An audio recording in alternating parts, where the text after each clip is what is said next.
We sail within a vast sphere, drifting in uncertainty, driven from end to end. This is said by Blaise. The meaning of home will be presented by Saptak Ray with his piece, Sailing in a Sphere.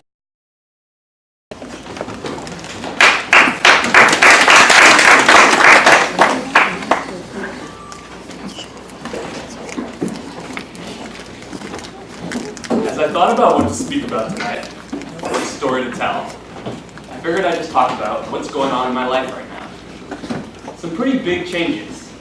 Transitioning to adulthood, becoming a real person, and the rest of my family, not me, is moving to the Bay Area after 19 years in one home in Acton, Mass.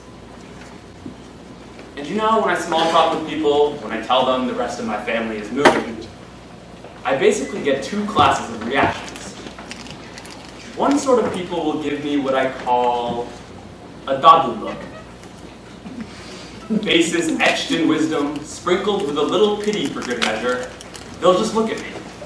They won't say anything, they'll just look at me. Hey, dadu! Gibocho! And what their faces are saying is, you know, it's time. You guys had a good run, but it's time to move on. The other class of people react really differently. They'll jerk violently, eyes wide open, mouths agape, before demanding, well, what are you going to do now? As if I'm homeless and destitute, and I'm about to ask them if I can move in. And you know, I find both sets of reactions really interesting, because I think I've been on both sides. The, how is this happening to me, and the, it's sad, but it's time to move on. We all react really differently to big changes. In this case, in the case of moving, I think it speaks to our ideas of home, but at a larger level, it speaks to how we deal with uncertainty. We had almost moved once before, more than a decade ago. I was in the 3rd grade, and my parents took my brother and me aside and said, you guys can finish up the school year, but after that, we'll be moving to California. Now, that didn't sit too well with me. I had plans. Summertime was fun time in my neighborhood. I wasn't about to be robbed this summer and all future summers to come. No sir, not me. Up and out of the house by 10 a.m., back at 10 p.m. Older, younger, boy, girl, fat, skinny. Didn't matter. We were all out gallivanting about. We played the usual sports, of course. Basketball, football, baseball. Sometimes we'd go to the Robertson's Hill, where 2 angry bull terriers awaited us trapped in an electric fence. We'd tread quietly, lightly up the hill, get as close to the dogs as possible, and then sprint back down as they bolted after us, trying to bite us. The worst bite led to my frantic didum, my grandma, trying to figure out how to rush me to the hospital. She's from Kolkata, she can't drive. We'd climb rooftops too, which was great, until the mailman spotted us one day and said, "Ah, ya punks, knock it off or I'll tell your parents." Which he did anyways, and which didn't stop us. After lunch, when the afternoon sun was really beating down, we'd climb the great tall elm tree that separates my lawn from my neighbor's.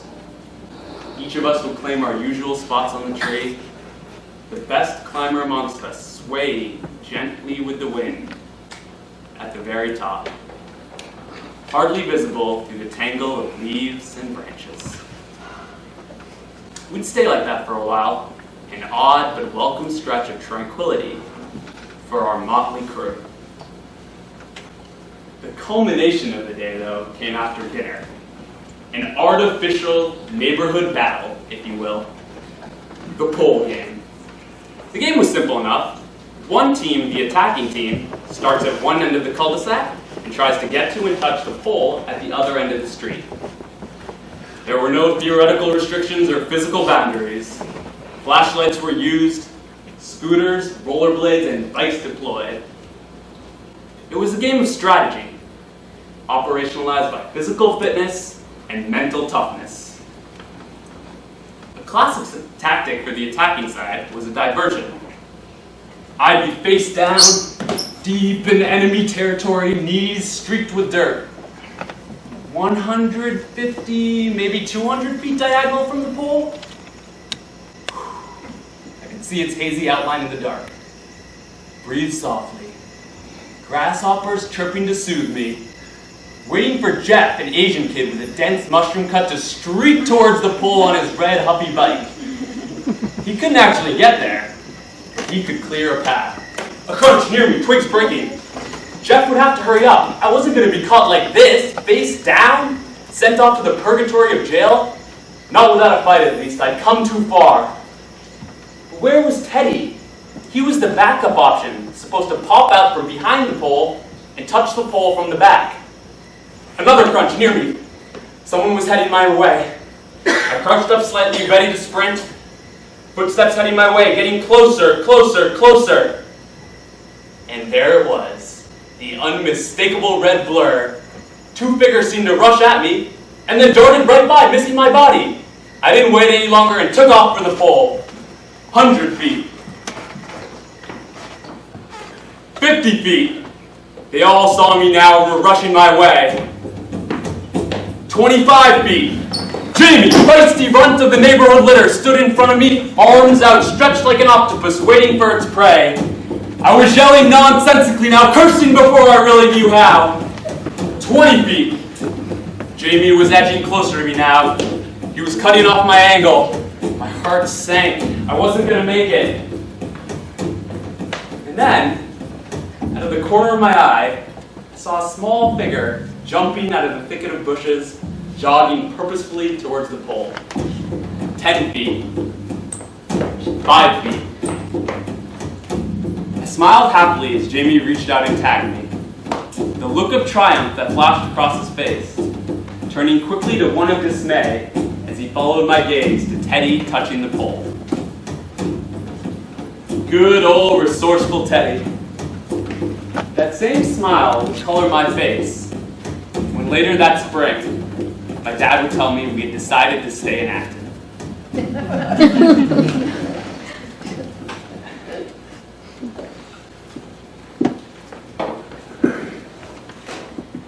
My reaction to moving back then was because I only had one home. It was all I knew. It was all I was comfortable with. I wasn't ready to leave and deal with all the uncertainty that comes with that. Like most kids, my life was pretty structured. Go to school, hang around my neighborhood.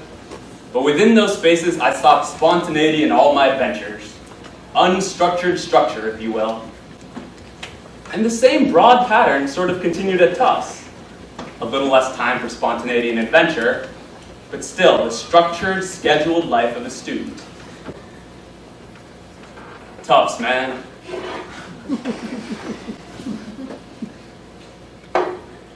Just a group of us chilling on the library roof, a large rectangular terrace that faces the Prudential Center looming in the distance.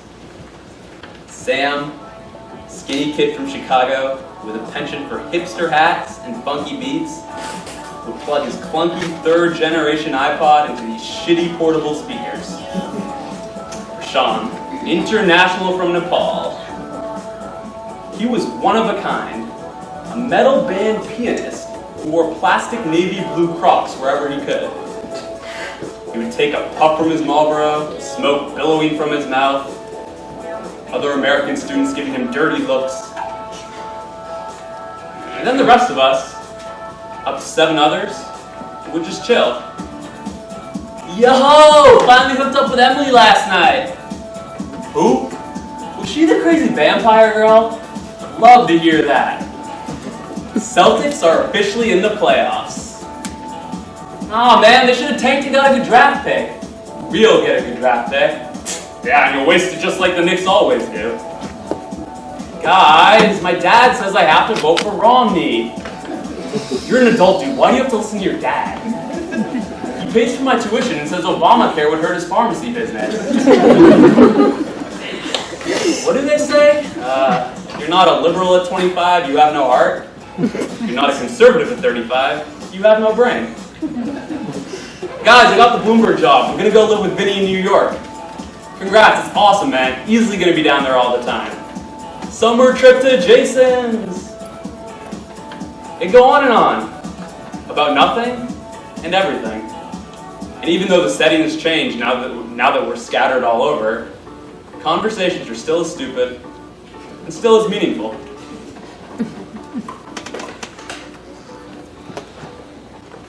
And now, in post-grad life, things are a little more challenging. It's not as simple as, oh, you touch the pole, you win. Graduate college, you win. How do I win now? Do I make a lot of money? Contribute something meaningful to society? Obtain a lot of influence? I don't know. But unlike when I was a kid, now structure is sort of what I seek, what I impose on my own life. Daily job, bi-yearly vacation, MBA in 3 years, retirement account. It's funny though, none of that structure really helps me much. It doesn't help me deal with this new, unclear, uncertain game of adulthood. What does help me, I think, is this idea of building homes. I have these homes scattered all over. Not a physical space, not a college campus or a neighborhood, but a mental representation instead. People who've passed away, people who've come and gone in my life, people I know now, and people I've yet to meet. Friends, family, loved ones. Just keep building those homes. If you build them right, I don't think you ever lose them. You just gain new ones.